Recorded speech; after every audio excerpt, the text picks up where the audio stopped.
if there is present or only this near futures. In that we are in a constant illusion of our mind. People's memories are porous. You can have an experience, but that experience sort of extends backwards and forwards in that events future in your life will actually kind of affect the experience that you had in the past. The macro and the micro are connected. So if you change the internal representation of something, the external also changes because you will take different actions. And you're able to create new associations with memories through different kinds of work in the mind. If you want to summarize Jung's entire work into 4 words, these are the 4 words, is to value your inner life. And that sounds so simple. But I find that it is something that is so neglected, especially in the West, where everything that is valued is an external reality.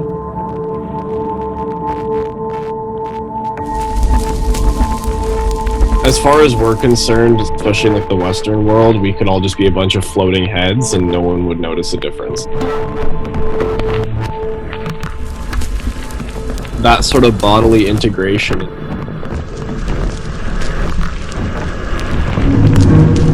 I feel like people are often misled here to believe that your brain is the only place where your consciousness lives, and that's just blatantly not true. More real and more in a moment and more living and alive when I don't even have anything going on in my brain and it's all just feeling happening along this sort of spinal column down. Placing a higher value on thoughts rather than feelings results in a corticocentric orientation in which there's this top-down bias emphasizing mental processes. And it minimizes the bottom-up feeling emanating from our bodies. Trauma specialist Bezel van der Kolk explains that our sense of aliveness is based on our body's sensations. And to ignore, to push away those feelings that are very much in the insula and parietal brain leads you to start feeling dead. The way I look at it too is your brain is only conscious of X amount of things at a time because it has to filter things down for your conscious rational survival or whatever you seem to think is that. Your body is also absorbing all of the same stimuli. It's going to be reacting to them too, so you have more than just your brain as a vehicle of sensing things around you. That's really connection to me. That's real feeling.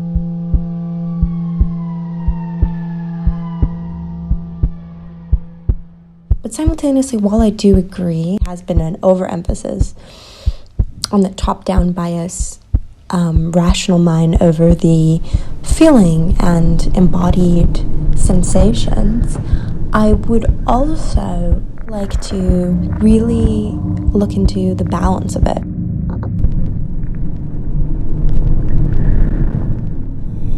If I'm honest, yes, changing my life to value those feelings and to really listen to them has changed my life for the better.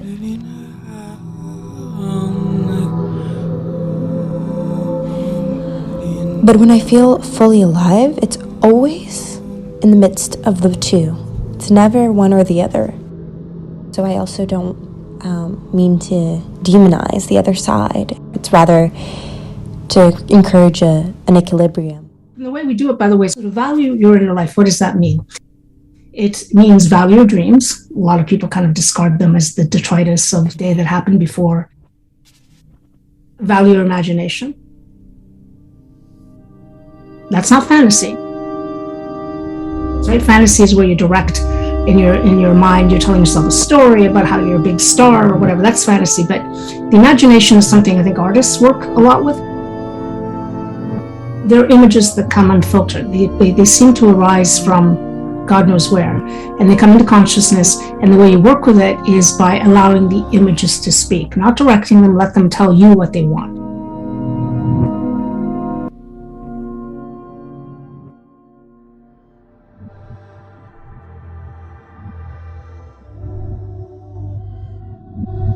artists almost having like a leg up sometimes on magicians, in a sense, that these are people who are creating uninhibited and have the confidence to do so, compared to most people who have sort of been suppressed in their creative instincts. The people who don't have the creative impulse is usually because it was bred out of them, that they're invalid in their innate human creativity. All human beings are creative beings. That's part of being human. When you don't believe you have those capacities, and when you believe that there is somebody else who's more qualified than you to do it, and you're trained from birth to submit, you see people who have these cultural views now that have been defined for them. All sort of taught slowly our whole lives what the barriers are, what the boundaries are, and what the expectations are.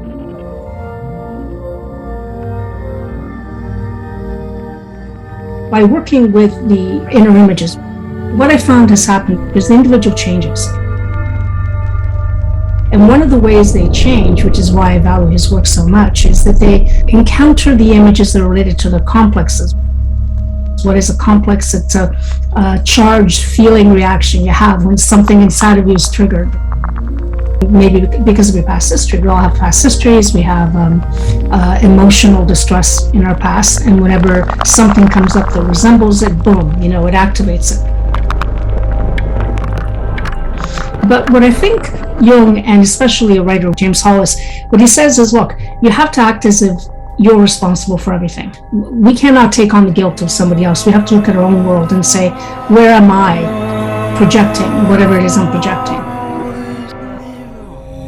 Now, this might seem like a small thing, but think about it this way. If you unearth your projections, you will stop burdening the world with these same things, right? It doesn't fit into your worldview, because you realize that all that is coming from some aspect of yourself that is not fully integrated,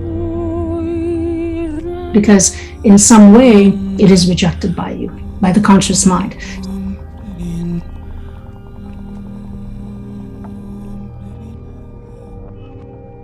Have you ever tried changing the mind of someone who has a very strongly held belief? Well, you can't, because it's in their power.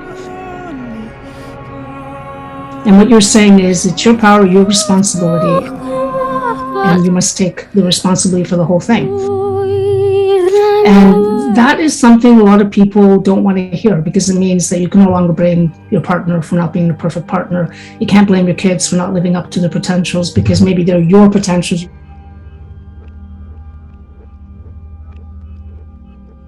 So it always takes it back to the individual. Self is socially constructed, so it's always changing. Using it as your vehicle to operate as opposed to really identifying with it, right? If you really identify too hard with it, you're going to be in for a lot of hard times. When you do these sort of practices of visualizations and creative thinking practices, it does have a neurological effect on you as well, and it opens up other aspects of your life. My brain wasn't so compartmentalized. Things stopped becoming separate from each other and all became part of the same continuum.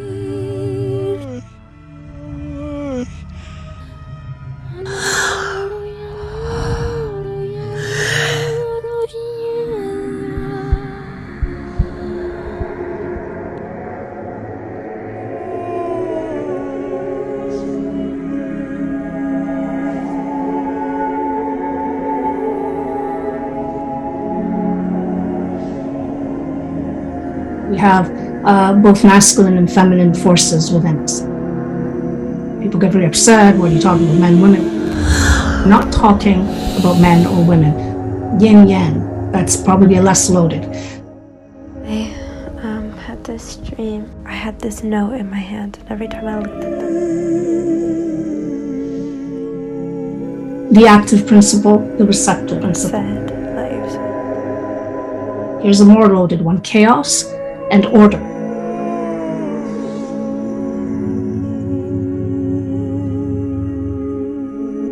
One thing thing that fairy tales teach you, which is so important, which dreams teach you as well, is don't think literally. Our stories are not meant to be taken literally. They're meant to be taken metaphorically.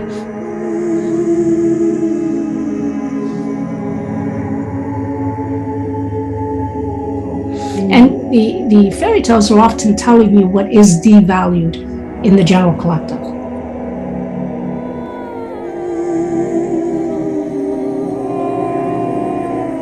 We privilege action, doing, getting to the top of the mountain more than we do connecting to other people. And this is where I think a lot of the stress that we see right now, depression, is showing up. If you're not connected, there is something not functioning. And that is what it's trying to remind you. And that's why your own dreams are the guides that tell you, yes, this is where you need to look.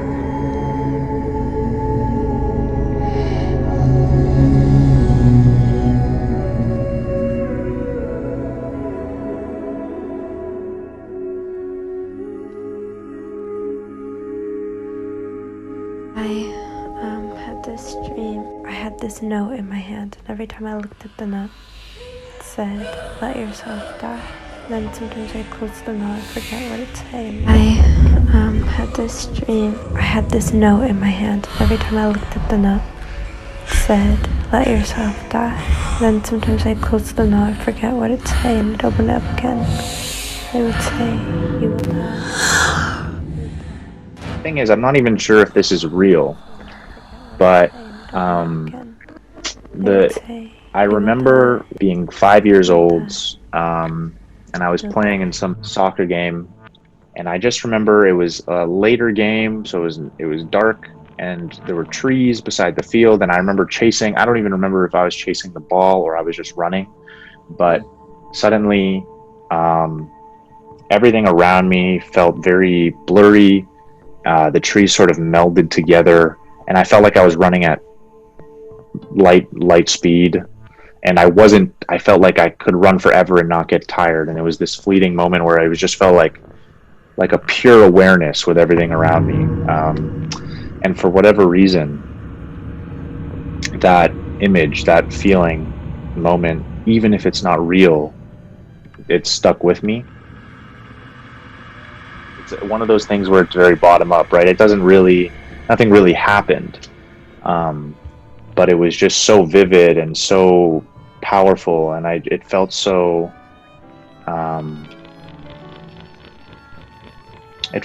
real, which I get doesn't make a lot of sense since everything you're experiencing is real, but like an altered state of consciousness where you're kind of hanging above yourself and aware of everything at once.